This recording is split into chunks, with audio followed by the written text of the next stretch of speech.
She's such a useless wife who doesn't do any housework and only thinking about herself. I'm having trouble with her.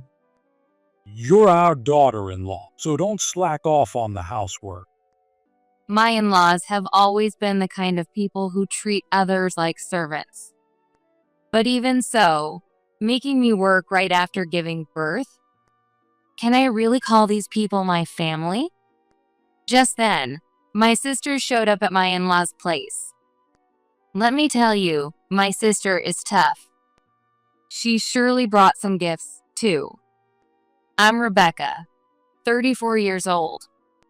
I work at the front desk of a small travel agency. Rebecca, it looks like we're not getting any more customers today, and it's almost closing time. You can go ahead and head out. Go pick up your little girl. Oh, really? Thank you so much. I'll gladly take you up on that offer. My company has a warm, family-like atmosphere and is very understanding when it comes to parenting. That's exactly why I decided to work here. I started this job a year ago, after being a stay-at-home mom for a while. Before that, right after graduating from college, I worked at a major travel agency. When I was 28, I met Ryan, who was the same age as me, through my friend. Ryan was an auto mechanic.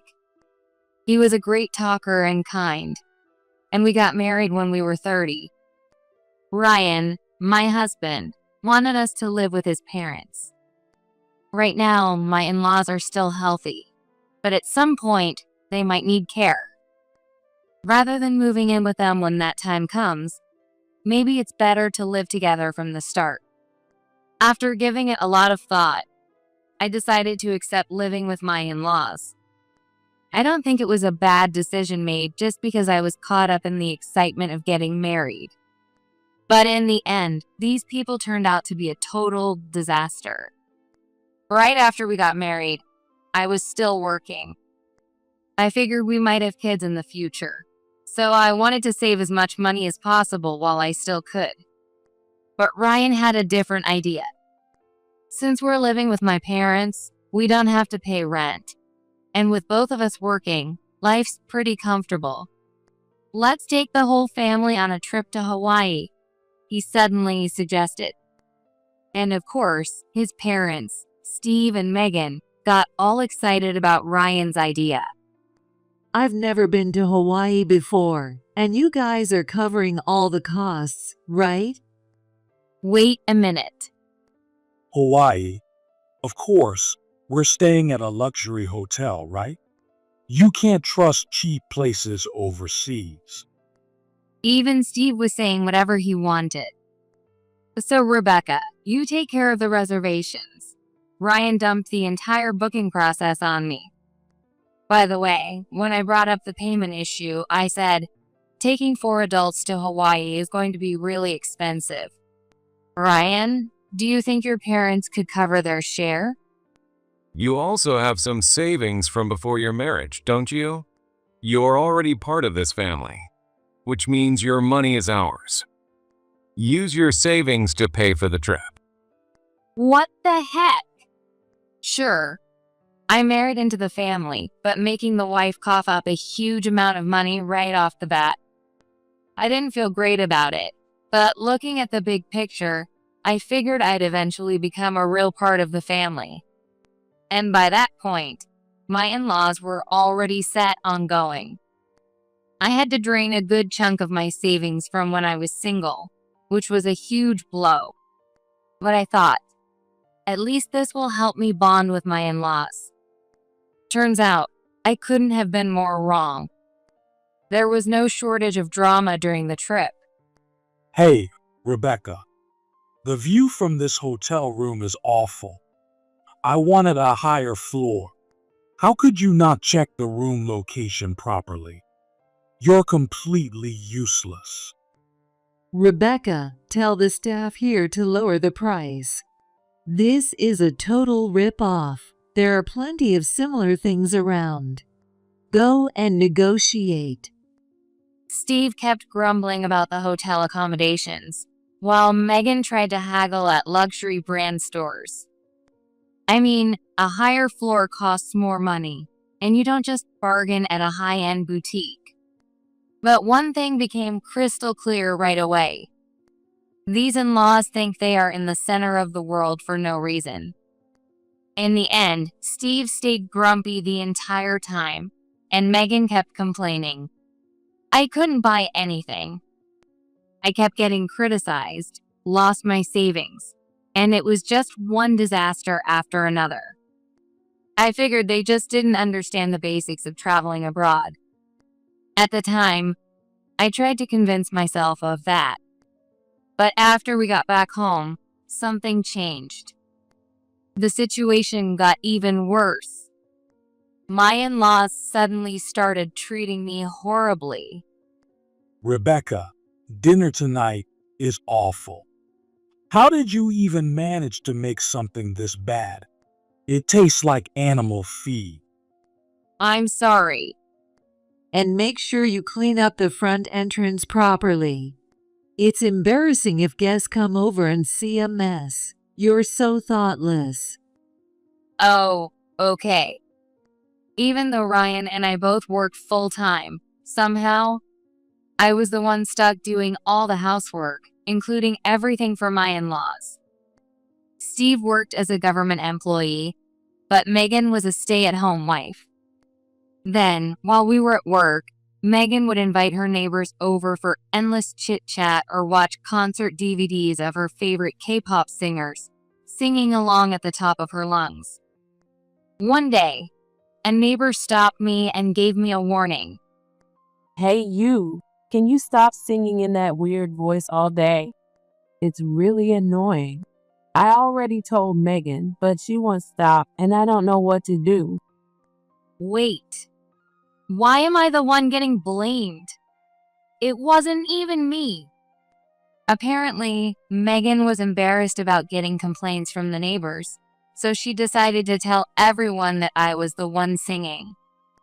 I went to Ryan and asked him, "Hey, can you tell Megan to stop blaming me for her weird singing?" Then Ryan said, Mom probably just wants to sing sometimes. Let her have her fun. "No, that's not the issue. I don't care if she sings. But Megan is totally tone deaf, right? So when our neighbors complain, she tells them I'm the one singing, and now everyone's looking at me weird." Who cares? Let people say whatever they want. Stop bugging me with stupid stuff while I'm playing my game. He was completely glued to his phone, playing a mobile game, and wouldn't even have a proper conversation. And then, maybe Megan had overheard our discussion, because a few days later. Oh no! The moment I got home from work, I screamed as Megan splashed water all over me at the front door. What the heck? I was just cleaning the entrance. It's so dirty, thanks to a certain tone-deaf someone who never cleans properly. Always singing those weird songs. You're a nuisance to the neighbors, too. Soaking wet, I looked up to see Megan smirking as she shouted loud enough for the neighbors to hear. Just because she got called tone deaf, she really had to take it this far? This was straight up childish bullying. Then Steve jumped in too. "Rebecca, you forgot to iron my shirt. I'm leaving in 30 minutes, so hurry up and do it." He tossed his shirt at me like I was some kind of servant. Are you kidding me? I have to get ready for work in the morning too. I'm already swamped with making breakfast and hanging the laundry, and now I have to iron too. Megan, I'm really short on time. Would you mind taking care of it? You should have prepared better. Do what you're supposed to do yourself. She said this with a completely straight face while calmly eating her breakfast I had made. Do what you're supposed to do yourself. Shouldn't Steve or Megan be the ones handling Steve's clothes? And as for Ryan, he was still living his life exactly the same as before we got married. enjoying himself without a care in the world. Even if I got home early from work, Ryan never lifted a finger to help with the housework.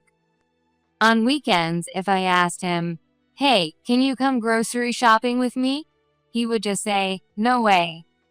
It's my day off and I want to relax," and then spend the whole day glued to his video games. I'm off today too, you know? Rebecca, isn't lunch ready yet? Hurry up. You're so inefficient. What a useless wife. Hey, where's my coffee? Even on weekends, I was nothing more than a servant to my in-laws. When was I ever supposed to get a break? A year into our marriage, I got pregnant. In the early months, I struggled with terrible morning sickness. Just smelling fried food made me feel sick. So I asked Megan, Megan, my morning sickness is really bad. Could you take over cooking for a little while? But her response? Morning sickness. You'll get used to it. Here, breathe it in properly.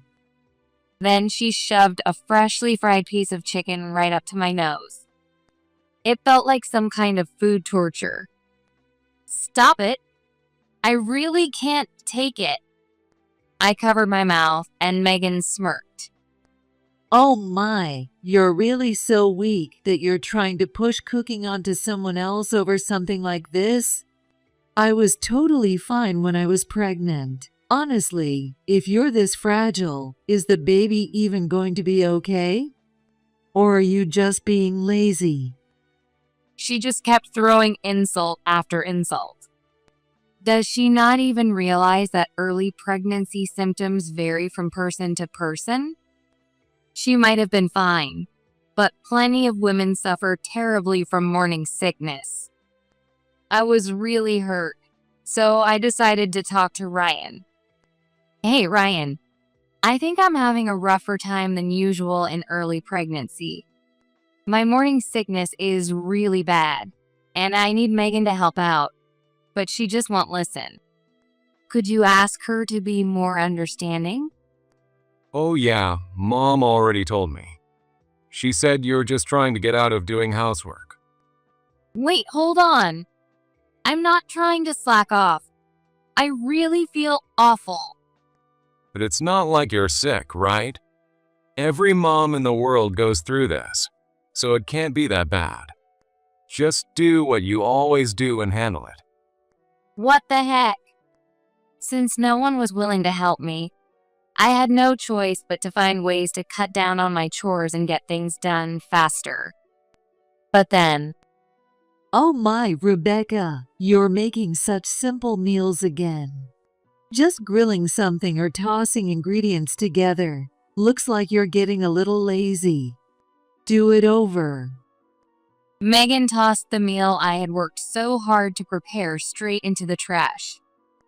Make something more filling next time. And just like that, I was treated like a servant even during my pregnancy. But none of this had anything to do with my baby. I wanted to discuss and carefully choose the things we needed for our child with Ryan. But when I opened a parenting magazine and showed it to him, all he said was, "I dunno, just handle it yourself." That was it. As if I wasn't just as clueless as he was. This man had absolutely no sense of responsibility as a future parent. It became painfully clear that I couldn't rely on him for anything. As I entered my third trimester, I decided to quit my job. At first, both Ryan and his parents were completely against it. If Rebecca quits, our household income will go down. You better go back to work as soon as you give birth. I'm retiring soon. You need to keep working. Oh, so you're planning to be a stay-at-home mom and take it easy. Must be nice. Women have it so easy. They all had something to say. It wasn't like I had planned to quit either. I had wanted to take maternity leave, go on parental leave, and return to the job I loved. But living in this house, I realized there was no one else who would take care of my child but me. Since they kept pushing back so hard, I finally snapped and fired back. Okay, then after my baby is born, who's going to take care of them? It's not like I can immediately get them into daycare. And if they get sick, they won't be able to go at all. If I have no choice, I'll take time off. But when I can't, will any of you step up and help? What are you talking about? Raising a child is the parent's responsibility. You can't just dump it on others. No, I wasn't trying to dump anything on them. I was just asking for a little support. This was their own child, their grandchild, and yet not a single one of them was willing to step up. That realization hurt. To them, I was just an outsider who happened to marry into their family. I'm not saying I'll never work again. Once the baby is older, I'll look into going back to work or taking on a part-time job. But while they're still small, I want to be the one taking care of them properly. After hearing that, the three of them reluctantly agreed. And so, I quit my job before giving birth. But even up until the very last moment of my pregnancy, they still made me do all the housework as usual. Finally, the day of my scheduled delivery arrived. I had opted for an induced birth and was already admitted to the hospital. Megan started ranting nonsense about it, saying, "That's unnatural. You should wait for labor to start naturally. I just can't keep up with how young people think these days." I felt it was dangerous for me to stay in this house without any support. By this point, I had stopped caring about them, and I was only thinking about my baby. A mother has to be strong. I safely gave birth and contacted my in-laws, but all Ryan said was, "Oh, okay. So, when are you coming home?" Not a single one of them came to see me or the baby. Meanwhile, my parents and sister rushed over right away to celebrate. She's adorable. And you did such a great job. Hearing my mom say that, I suddenly felt relieved, and tears started streaming down my face. That's right. I had done it all on my own. If I could give birth by myself, then surely I could handle whatever came next at my in-laws' house. Or so I thought. On the 6th day after giving birth, I returned to my house with my newborn daughter. Waiting for me was Megan. "Finally, you're back. Now, clean the house," she ordered. Wait a second. I literally just gave birth a few days ago. My body wasn't even close to recovering yet. And she wanted to dump housework on me already? What kind of person does that? But dust isn't good for a newborn. So, despite being completely exhausted, I forced myself to clean. Then, just like before, I cooked dinner and did all the cleanup. While I was busy, my baby started crying, but neither of my in-laws even made a move to help. Even though I had brought the baby home, neither of them even bothered to take a proper look at their grandchild. On top of that, Ryan didn't come home that day. I had told him the discharge date over the phone. The next day, when he finally came back, I asked him, "Ryan, where were you yesterday? I just brought our baby home." I just went out for drinks. I am busy working, so don't nag me about it.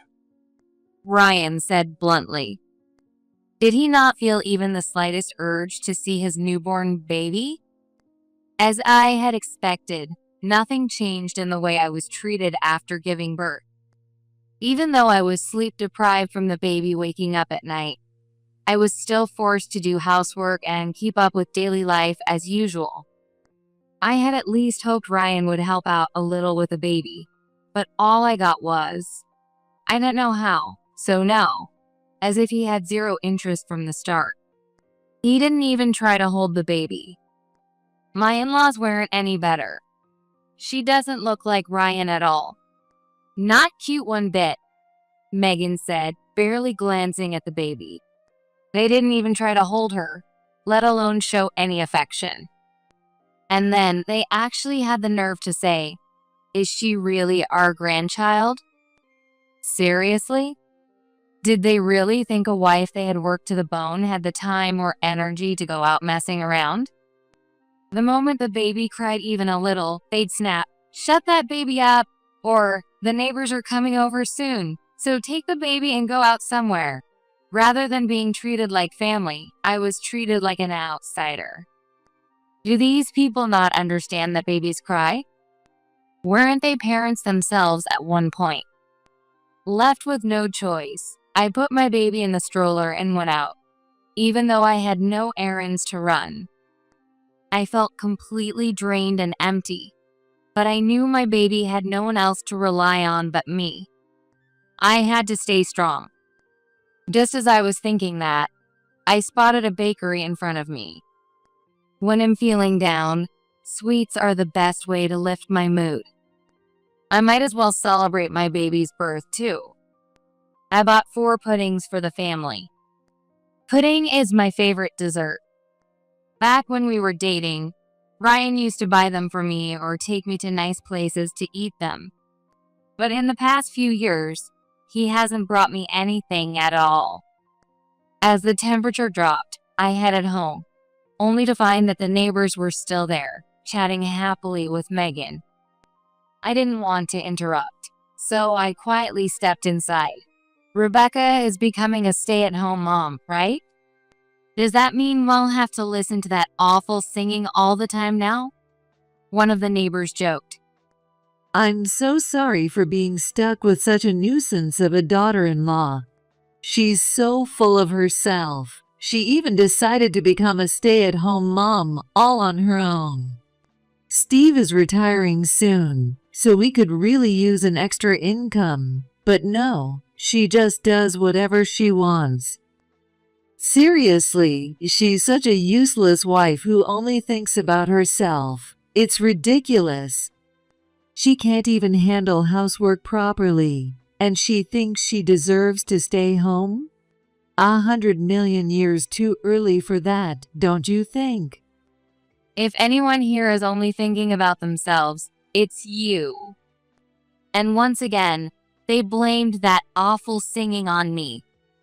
That night, while preparing dinner, I suddenly came down with a high fever.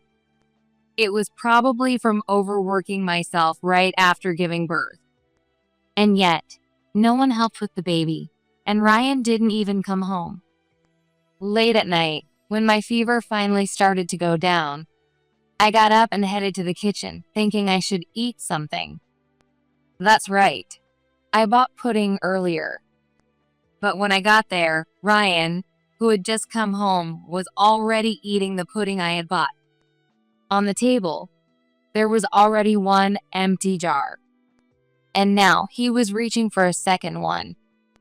Wait, why are you eating 2 of them? I was hungry. Then Mom and Dad said there was pudding, so I ate it. One of those was mine. It's just pudding. What's the big deal? Don't be so stingy. Besides, you're just pretending to be sick again so you can slack off, aren't you? Seriously, cut it out.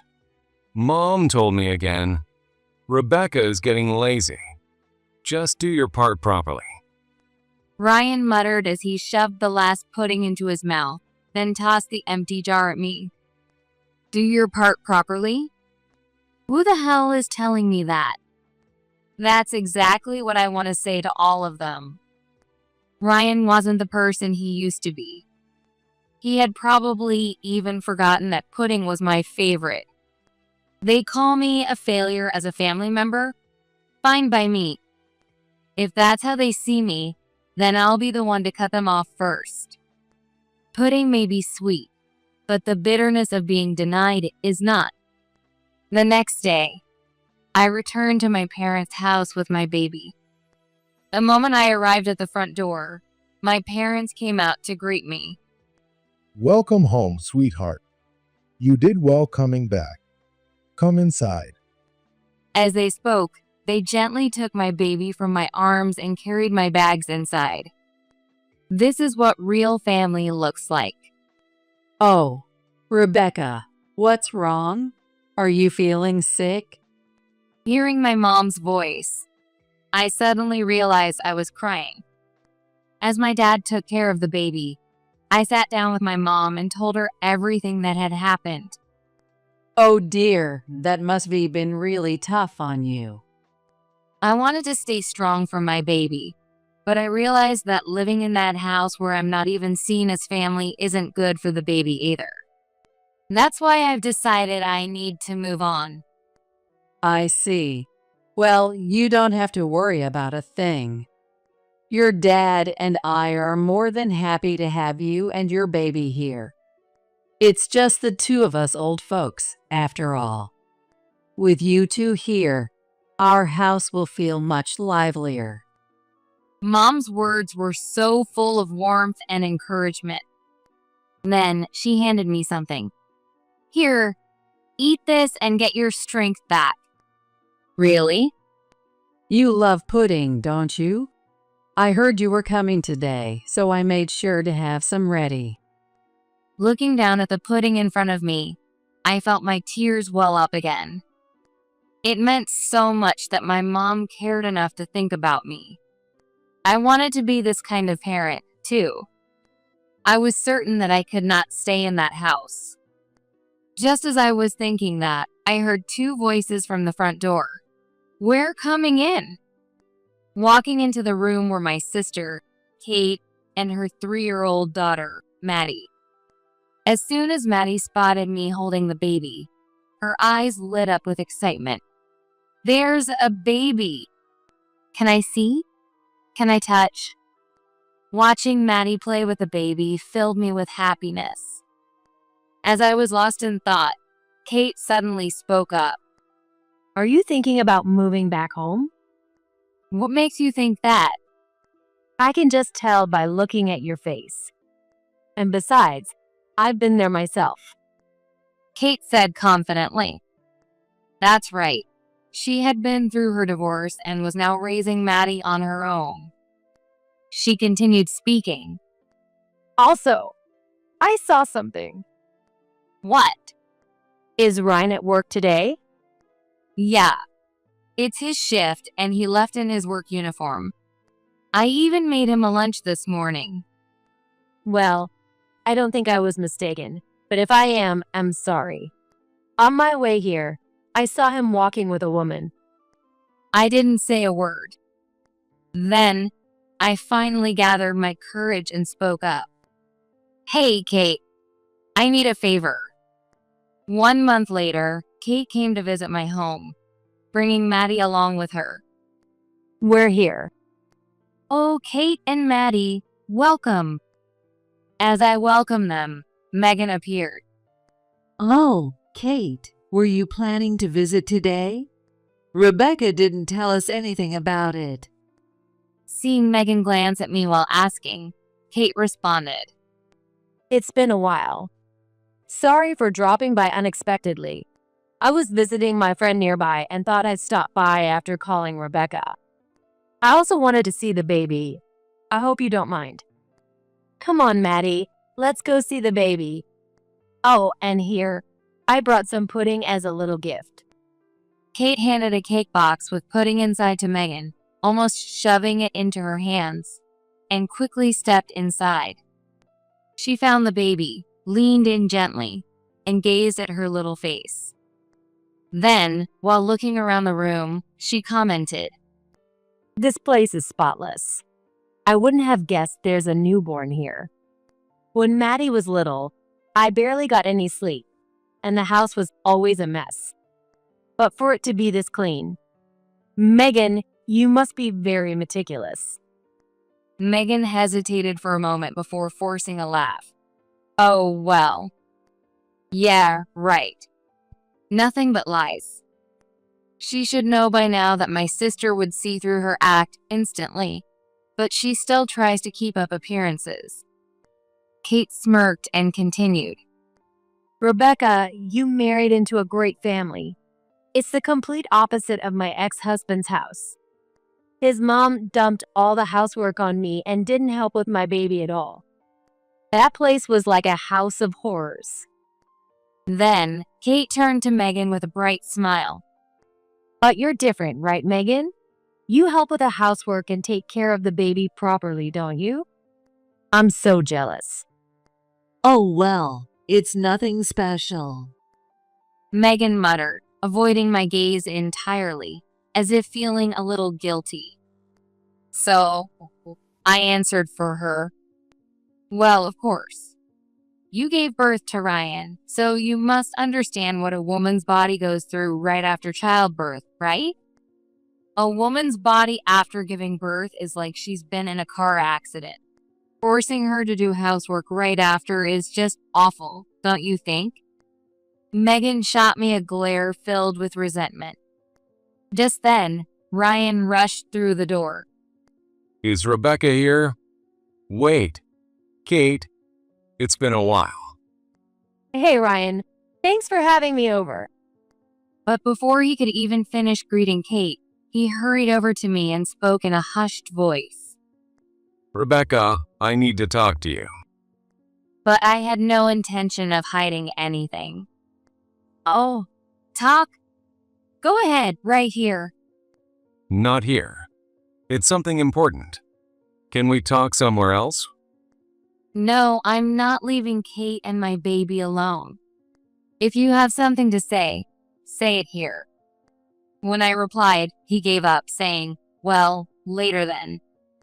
As we had this little exchange, Maddie suddenly spoke up. I want pudding. You're right. Since Kate brought it as a gift, let's have some. I took the box of pudding from Megan, who was still holding it, and placed the contents on the table nearby. Here you go, Maddie. Yay! Pudding is so good. I've been on a diet lately, but today is my cheat day. I purposely said cheat day extra loudly, and Ryan immediately looked away. As Maddie happily started eating her pudding, I turned to Kate and asked, by the way, did your ex-husband help out with parenting at all? Oh, you wouldn't believe it. He did absolutely nothing for his own child. He never held her, never changed a diaper, never gave her a bath. Whenever she cried, all he'd say was, hey, she's crying. Like, what the hell? Whose kid did he think she was? And while I was running around exhausted from taking care of Maddie, he was cheating on me. He was seriously the worst man ever. Kate passionately told her story right in front of Ryan. Ryan, you're not like that, right? She leaned in toward him with a sharp look, and I followed suit. Yeah, right. A father who doesn't help with raising his own child is just an irresponsible loser, don't you think? A terrible excuse for a human being, right? Ryan, seemingly overwhelmed by our pressure, stammered, well, I guess so. At that moment, as if I had just remembered something, I asked Kate, oh, by the way, did you bring it? Oh yeah, I've got it right here. She pulled a brown envelope out of her bag and handed it to me. I checked the contents and then called out to Steve. Steve, could you come here? There's something I need you to hear. Useless daughter-in-law, what do you want from me? He came mumbling. Sorry, everyone. My sister saying she just happened to be in the area and stopped by was a lie. The truth is, I asked her to come because there's something I need you all to see. What the hell are you up to? Ignoring Steve's irritated tone, I pulled out a few photos from the brown envelope and spread them out in front of my in-laws. Seeing the pictures, they gasped. What are these? The photos showed Ryan sitting in a park, eating lunch, reading a newspaper, and walking into an internet cafe.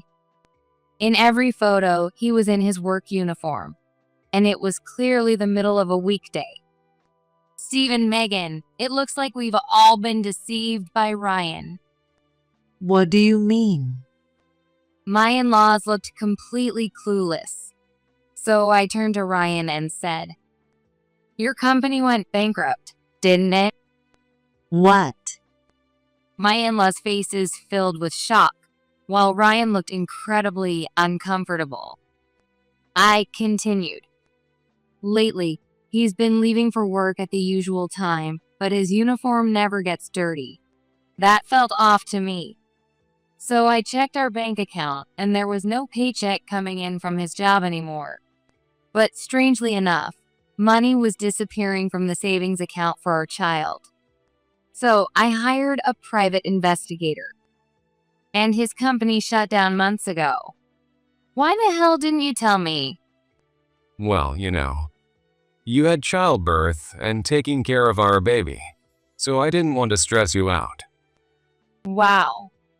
So you were looking out for me. Funny, it never once felt that way. You just don't see it. I always put you first, He really should stop talking before he makes things worse. Well, let's test how much he really thinks about me. All right then, pop quiz. What? What's my favorite food? Well, I got it. Meat. You've been making a lot of meat dishes lately. No, that's just your parents' preference. I actually like fish more than meat. Then, what was it again? As he fumbled for an answer, Maddie, who had been casually watching, suddenly spoke up. Uncle Ryan, you don't know? I know. It's pudding, right? That's why Mommy and I bought some today. Then, with a big smile, she delivered a sharp remark. Uncle Ryan, you don't know anything about Rebecca. Nice one, Maddie. That's right. Ryan doesn't remember anything about me. Because the only thing on his mind is, Maddie is absolutely right. You don't care about me at all. What are you talking about? I just forgot for a second. Oh yeah, that's right. Pudding. It was pudding. Ryan was trying to brush it off as simple forgetfulness, but I wasn't letting him off the hook that easily. Oh, just an accident, right? Then let's see if you can explain this. I pulled out another set of photos from the envelope and spread them out in front of my in-laws. The pictures showed Ryan walking arm in arm with a woman, entering a motel together. Why? How did you get these? Well, you see, Kate spotted you. But that didn't make sense, because you were supposed to be at work at that time. So I hired a private investigator to look into your activities. Ryan was cheating on me. No wonder he was always coming home late. He wasn't working, and he was taking leisurely breaks at a motel. His face turned completely pale. How strange. Earlier, you said you were looking out for me. What a joke, you liar. Ever since your company went under, you've been using the money I saved for our child to play around with some other woman. You're a disgrace as a father.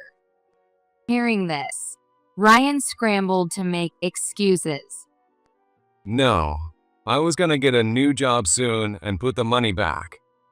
I just borrowed a little until then. So you're telling me you stole our child's savings to spoil some other woman? What kind of upbringing leads to that kind of thinking?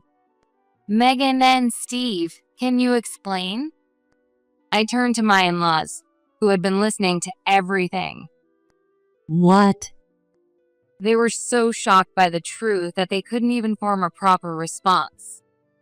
So, I asked again. What kind of upbringing did you give Ryan? Before calling me a useless wife, maybe you should focus on fixing your own son's behavior first.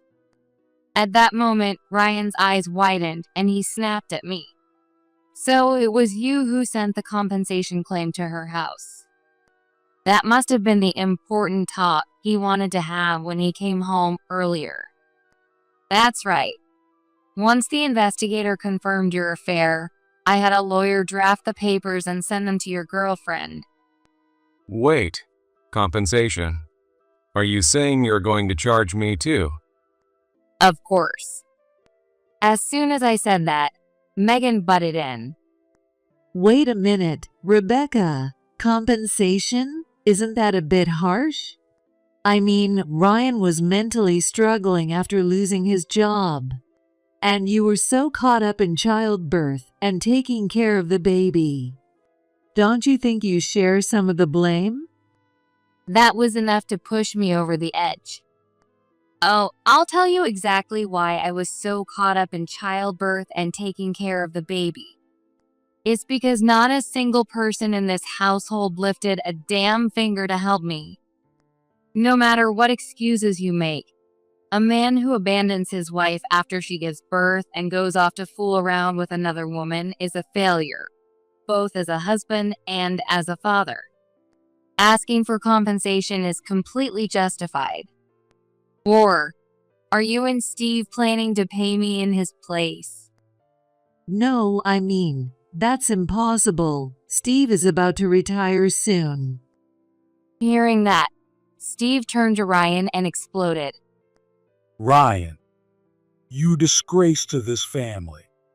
How the hell do you plan to take responsibility for this? Ryan let out a pathetic squeal and instinctively took a step back. I'm leaving this house today. I'll have the divorce papers sent to you later. After saying everything I needed to, I took the bags I had packed in advance, picked up my child, and left the house with Kate and Maddie. A few days later, I officially divorced Ryan through my lawyer. Of course, I demanded compensation, and he had no choice but to pay. Considering he was unemployed, coming up with the money must have been a nightmare for him. But that wasn't my problem. With Steve retiring, he likely had to borrow from his father's retirement funds, and whatever was missing, he probably took out in loans. In other words, all three of them in that house were now unemployed. They had the nerve to call me a useless wife, yet now the whole family was jobless. If anyone in that house was actually useless, it was them. As for Ryan, after more than a month of living a carefree, jobless life, he struggled to get back into the workforce. It seems he got too comfortable doing nothing. Falling into bad habits is scary. Meanwhile, Megan was now stuck doing all the household chores she used to dump on me. The stress must have been too much for her because she spent her days belting out that terrible singing voice of hers. As expected, the neighbors complained again, but this time, there was no one to blame it on. And so, everyone finally realized that Megan was the real culprit all along. Now, the in-laws' house is known around the neighborhood as the House of the Singing Monster. Well, good for her. At least she's well known now, though no one from the neighborhood ever visits anymore. After leaving that house, I stayed at my parents' place with my daughter for a while.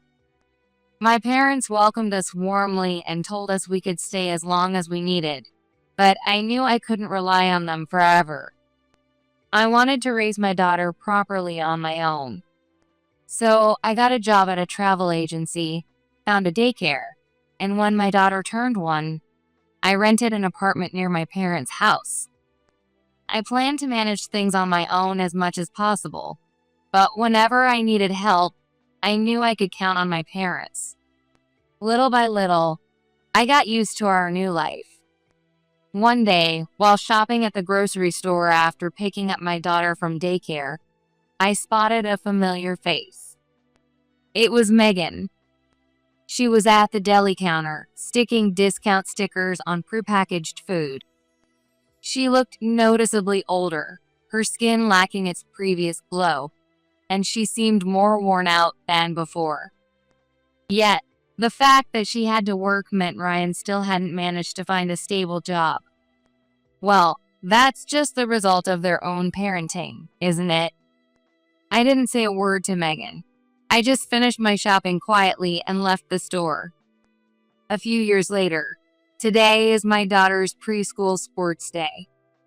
Even though I'm a single mom, my parents being nearby to support us has helped my daughter grow into a bright and energetic child.